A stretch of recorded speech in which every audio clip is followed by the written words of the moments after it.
রহিম। আমি মোহাম্মদ আব্দুর রহমান, সাংগঠনিক সম্পাদক, বাংলাদেশ জাতীয়তাবাদী ছাত্রদল, রূপবাটি ইউনিয়ন, সদস্য সচিব, বাংলাদেশ জাতীয়তাবাদী আইন ছাত্র ফোরাম, বিউবিটি। তরুণ প্রজন্ম আমাদের দেশের ভবিষ্যৎ। আমি চাই আমাদের তরুণ প্রজন্মের প্রথম ভোট হোক দেশপ্রেম, গণতন্ত্র ও উন্নয়নের পক্ষে। তাই আসুন তরুণ প্রজন্মের প্রথম ভোট ধানের শীষের পক্ষে হোক। তরুণ প্রজন্মের প্রথম vote doctor M A Muhith স্যারের পক্ষে হোক। কেন doctor M A Muhith sir? তিনি শুধু একজন রাজনীতিক নন, তিনি একজন শিক্ষিত, সচেতন ও তরুণ বান্ধব নেতা।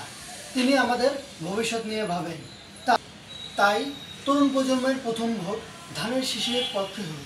তরুণ প্রজন্মের প্রথম vote doctor M A Muhith স্যারের পক্ষে হোক। বাংলাদেশ জিন্দাবাদ। বাংলাদেশ জাতীয়তাবাদী ছাত্রদল জিন্দাবাদ।